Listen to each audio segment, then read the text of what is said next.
এখন বক্তব্য নিয়ে আসছেন আঞ্জুমানে মুহিব্বিনে আহলে বাইত আলাইহিস সালাম এর উপদেষ্টা সুদূর দুবাই থেকে আগত হযরতুল আল্লামা শাইখ নূর মোহাম্মদ ভূঁইয়া, শাইখ নূর মোহাম্মদ ভূঁইয়া সাহেব এখন আপনাদের সামনে বক্তব্য নিয়ে আসছেন। আসসালামু আলাইকুম রহমতুল্লাহি ওয়া বারাকাতুহু। বিসমিল্লাহ মাশাআল্লাহ লা ইয়াসুকুল খায়রা ইল্লাল্লাহ। বিসমিল্লাহ মাশাআল্লাহ লা ইউসরিফুস সুআ ইল্লাল্লাহ। বিসমিল্লাহির রহমানির রহিম। আলহামদুলিল্লাহি ওয়া লিওয়াহদিহি কামা ইয়ালিকু ওয়া ইয়ানবাগি লিজালালি ওয়াজহিহি ওয়া আযীমি সুলতানিহি। ওয়াসসালাতু ওয়াসসালামু আলা হাবিবিহি ওয়া খলিলিহি بقدر رتبته وعظمته عند ربه وعلى آله الطيبين وسلالته الطاهرين إلى يوم الدين أما بعد। সম্মানিত উপস্থিতি, মঞ্চবিষ্ট ওলামায়ে কেরাম, মাশায়েখে নিজাম এবং মা ও বোনেরা, ভাই ও বোনেরা, আসসালামু আলাইকুম রহমতুল্লাহি ওয়া বারাকাতুহু। সময় অত্যন্ত সংক্ষিপ্ত, কথা তো অনেক লম্বা। আমরা তো এসেছি এখানে মুরব্বিয়ানে কেরামের বিজ্ঞ আলোচকবৃন্দের কথা শোনার জন্য। আমি ছোট্ট করে দুইটা কথা বলবো। গদি রকমের যে অনুষ্ঠান আমরা করতেছি, এই জিনিসটা আসলে কি, এটার একটা মূল একটা ঘটনা আছে, একটা প্রস্তাব আছে ইসলামের প্রারম্ভিক যুগে, আর ইসলামের শেষ যুগে আল্লাহ রসুলের বিদায়কালে সেটার ঘোষণা এসেছে। আমরা অনেকে হয়তো জানি না, আপনারা গুগল সার্চ করেন, কিতাবে দেখবেন হাদিস ইয়ৌমুদ্দার, একটা হাদিস আছে হাদিস ইয়ৌমুদ্দার, হাদিসু ইনজার আল আশিরা, দুই নামে হাদিসটা আছে, আপনারা জানেন। সর্বপ্রথম ইসলাম যখন শুরু করতেছে, খাজা আবু তালেব রহমতুল্লাহ রাদিয়াল্লাহু আনহুর ঘরে এই হাদিস ইয়ৌমুদ্দার, এটার প্রস্তাব এসেছে আল্লাহর পক্ষ থেকে। এই প্রস্তাবটা সেখানে আল্লাহ রসুল প্রস্তাব রেখেছে এবং সেটা সেখানে গৃহীত হয় যে আল্লাহ রসুল যখন হাদিস ইয়ৌমুদ্দার ও আনজির আশিরাতাকাল আকরাবিন যখন সর্বপ্রথম নাযিল হলো, দুইবার নাযিল হয়েছে। একটা হলো ইয়া আইয়ুহাল মুদ্দাসসির কুম ফাআনজির, সেটা হলো জেনারেল এনজার করার জন্য, জেনারেলভাবে ইসলামকে ডিক্লেয়ার করার জন্য। আর প্রথমে এর আগে ও আনজির আশিরাতাকাল আকরাবিন, আপনার আশিরা আকরাব, আশিরা বলা হয় দাদার গোষ্ঠীকে, পরদাদার গোষ্ঠীকে, আর দাদার ছেলে ফেলে যারা আছে, নিজের বাপ চাচা, এদেরকে বলা হয় আশিরাতুল আকরাব। তো আল্লাহ রসুলের শুধু বাবা তো নয়, আল্লাহ রসুলের চাচারা, জেঠারা যারা আছেন ওনাদেরকে নিয়ে আল্লাহ বলছেন যে সর্বপ্রথম তাদের কাছে তোমার দাওয়াত পৌঁছাও। তো তাদেরকে দাওয়াত দিল আবু তালেবের ঘরে। আবু তালেব নিজেই এই দাওয়াতটা হযরত আলীর মাধ্যমে এই জিনিসটা অনুষ্ঠান করেছেন। অনুষ্ঠান করে বাপ চাচা আবু লাহাব, তারপরে হামজা, আব্বাস রাদিয়াল্লাহু আনহুম সবাইকে দাওয়াত দিয়েছেন। সেখানে দাওয়াত দেওয়ার পরে তারা আসি, যখন খাওয়া দাওয়া করার পরে হযরত আবু তালেব বললেন যে, রাসূলকে বললেন যে তোমার বক্তব্য তুমি শোনাও।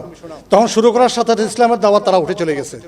এইভাবে তিনবার আবার নাযিল হয়েছে আয়াতটা, ও আনজির আশিরাতাকাল আকরাবিন। আবার 2-3 মাস পর আবার খাওয়ার ব্যবস্থা করছেন। সেখানে কথাটা বলতে পারেন না, ওরা উঠে গেছেন। তৃতীয়বার খাজা আবু তালেব বলছেন যে খাওয়ার মধ্যখানে তুমি কথাটা বলবা। তখন আল্লাহ রসুল যখন আবার খাওয়া দাওয়ার ব্যবস্থা করতেছে, খাওয়া খাইতেছে, উনি উঠে বললো যে আল্লাহর পক্ষ থেকে দিনের দাওয়াত দিল, এবং দিনের দাওয়াত আল্লাহর শাহাদাত এবং আমি আল্লাহর রসুল, এটা বলার পরে বলছে যে কি আমার মিন আয়ালাতি মিন আহলি আউয়ালান, যে আমার আয়ালার মধ্যে, আমার বংশের মধ্যে যে সর্বপ্রথম আমার উপরে ঈমান আনবে, ফাহুয়া ইয়াকুনু ওয়াসিয়্যি মিন বাদি, সে আমার পরে আমার ওসি হবে। আমার নবুয়তের দায়িত্ব, যদিও নবী থাকবে না, আমার নবুয়তের যে দায়িত্বের যে অভিভাবকতা উম্মতের, সেই অভিভাবকতা তার কাছে যাবে। তিনি সেটা ডিক্লেয়ার করেছিলেন। এটা কিতাবের মধ্যে আছে, কেউ চাইলে আমি দেখাতে পারবো, সব কিতাবে আছে, কিন্তু এটা আমরা জানি না, আমাদের থেকে লুকে ফেলছে জিনিসটা। এটা হাদিস ইয়ৌমুদ্দার, হাদিস ইনজার আল আশিরা। তখন এরা সবাই উপস্থিত, বাপ চাচারা কেউ গ্রহণ করে নাই, ওনার চাচারা গ্রহণ না করে সবাই চলে গেছে। তখন একমাত্র সাইয়েদনা আলী দাঁড়াইয়াছিল। তিনি বলেন যে আমি আউয়াল মান আমানতু বিক, রাসূলকে বলেছেন যে আমি সর্বপ্রথম আপনার উপরে ঈমান এনেছি এবং আপনাকে বিশ্বাস করেছি, ওয়া আনা মিন আহলিক, আমি আপনার আহাল। তখন আল্লাহ রসুল একটু করে চোখ বন্ধ করে, তারপর আল্লাহর তরফ থেকে যখন আসছেন,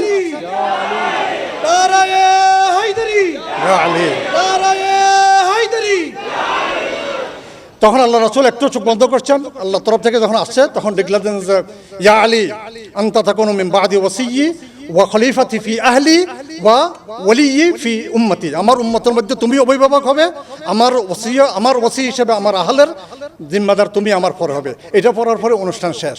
এই অনুষ্ঠান শেষ করার পরে দ্বিতীয়বার যখন প্রায় নবুয়ত, আল্লাহ রাসূল নবুয়ত ডিক্লেয়ারের প্রায় 2 বছর পরে, তারপর যে কুম ফাআনজির ওয়ারাব্বাকা ফাকাবির যখন আয়াত নাযিল হয়েছে, তিনি জবর আবে কুবাইসে উঠলেন, সবাইকে দাওয়াত দিলেন। তারপর সাইয়েদনা আবু বকর সিদ্দিক, ওমর ফারুক আস্তে আস্তে সবাই মুসলমান হইল।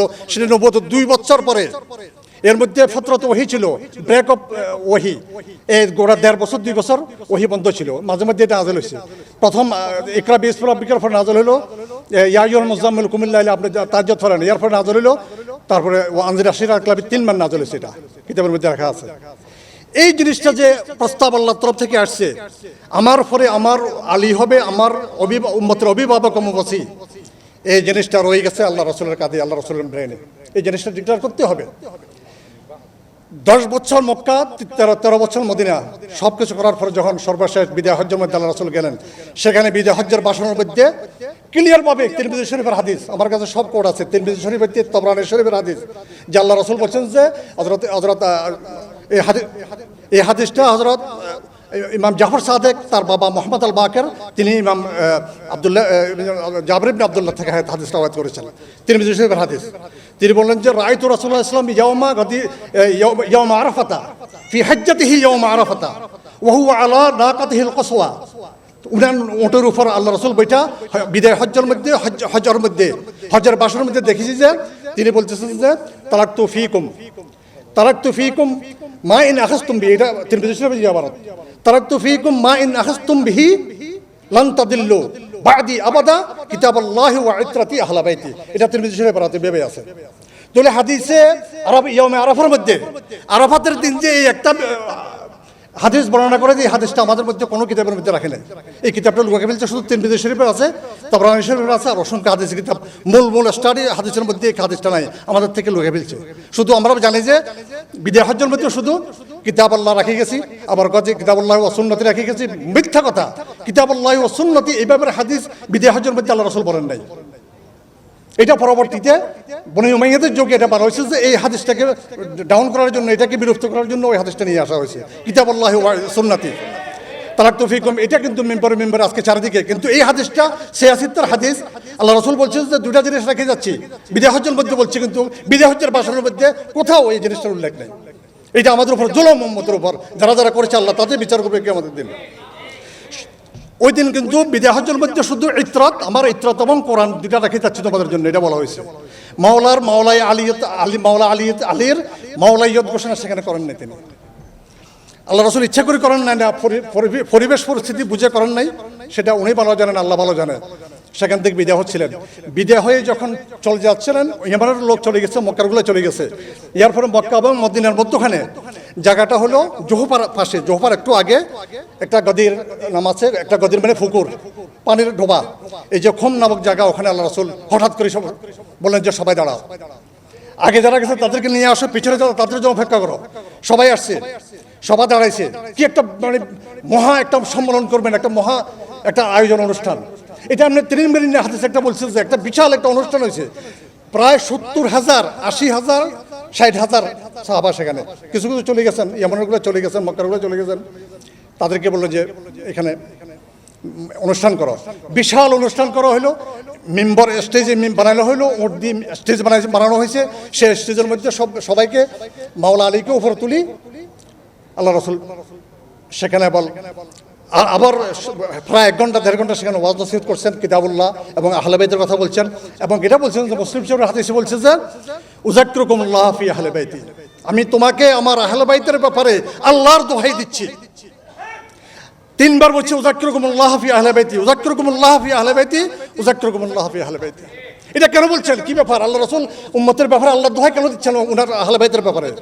নিশ্চয় ওনার আহলে বাইতের উপর জুলুম আসবে, অত্যাচার আসবে, আল্লাহর পক্ষ থেকে হয়েছে, এই জন্য বারবার ওদের উম্মতকে বলছেন যে খবরদার। কিন্তু উম্মতি কি করছে, এই আহলে বাইতকে আল্লাহ রাসূলের ইন্তেকালের পরে ইমাম হাসানকে বিষখাবে শেষ করছে, ইমাম হোসেন সহ আহলে বাইত এসেছে, ইমাম মাওলা আলীকে শহীদ করেছে।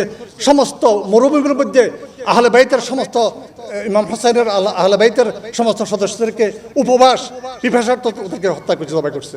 কিন্তু আল্লাহ রাসূল বারবার 3 বার, মুসলিম শরীফের হাদিস, ইমাম মুসলিম জায়েদ ইবনে আরকাম হইতে আরো 4টা তুরক সেখানে বর্ণনা করছেন। ইমাম মুসলিম আল্লাহ রাসূল বলছেন যে উযাক্কিরুকুমুল্লাহ ফি আহলি বাইতি, উযাক্কিরুকুমুল্লাহ ফি আহলি বাইতি, উযাক্কিরুকুমুল্লাহ ফি আহলি বাইতি। আমার আহলে বাইতের ব্যাপারে আল্লাহর দোহাই তোমাদেরকে, এইভাবে 3বার বলেছেন।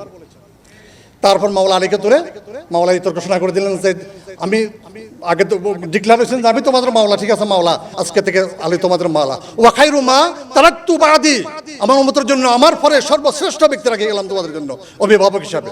মাওলা মানে হিসেবে অভিভাবক, মাওলা মানে মালিক, আমরা গোলাম, উনি মালিক। নারে হায়দারি, আমি ছোট্ট নারে হায়দারি, নারে হায়দারি। এবং এই ঘটনাটা কেন বলেছেন এর আগে দিয়ে সূরা মায়েদার আয়াত নাযিল হয়েছে আল্লাহর তরফ থেকে, ইয়া আইয়ুহার রাসূল বাল্লিগ মা উনজিলা ইলাইকা। এটা আখিরু মা আল-হযরত আমাদের হাদিসের মধ্যে আছে, জুবাইর ইবনে রুফায়ের মা আয়েশা সিদ্দিকার কাছে গেছেন, বলল যে দেখি তুমি কি তাকরাউ সূরাতুল মায়েদা, তোমরা মায়েদা পড়ো? হযরত পড়ি। কয় হাযা আখিরু মা নাযালা আলা রাসূলিকা, এবং এটা সর্বশেষ নাযিল হয়েছে সূরা মায়েদা, সর্বশেষ। এবং সেখানে ফিহি আহকামুল হজ্জাতুল বিদা, হজ্জাতুল বিদার আহকাম সেখানে আছে। ওই হাদিসের মধ্যে এটা আছে ইয়া আইয়ুর রাসূল, সর্বশেষ। রাসূল তো সবগুলো পৌঁছে দিয়েছেন, এরপর আবার কি বলতেছেন আল্লাহ, ইয়া আইয়ুর রাসূল, হে আমার রাসূল, বাল্লিগ মা উনজিলা ইলাইকা মির রাব্বিকা, আল্লাহর তরফ থেকে আদেশটি যেটা হয়েছে ওই আদেশটা আপনি ওটা পৌঁছে দেন। ওয়াইন লাম তাফআল, ওই আদেশটা যদি আপনি না পৌঁছান ফামা বাল্লাগতা রিসালাতাকা, আমি ধরে নেব যে আপনার রিসালাত পরিপূর্ণ হয় নাই। এটা আয়াত নাযিল হয়েছে। তাহলে এই আয়াতটা নাযিল হওয়ার পরে আল্লাহ রাসূল বসে এই জিনিসটা ডিক্লেয়ারটা দিচ্ছেন। এখানে এটা সাধারণ বিষয় না, বড় একটা অনুষ্ঠান করে এই জিনিসটা ডিক্লেয়ার করেছেন। তাহলে আজকে ওই দিনটা সাহাবায়ে কেরাম এবং আল্লাহ রাসূল যে অনুষ্ঠান করেছেন সেই সুন্নাতটা আজকে আমরা পালন করতেছি, এবং সেই নিয়ামত যে দান করে দিয়েছেন উম্মতের অভিভাবক তো আমরা পেয়েছি, ওটার উপর আমরা আজকে নিয়ামতের শুকরিয়া আদায় করার জন্য এই অনুষ্ঠান হয়েছে। আপনাদের সবাইকে ধন্যবাদ। আসসালামু আলাইকুম রহমতুল্লাহ।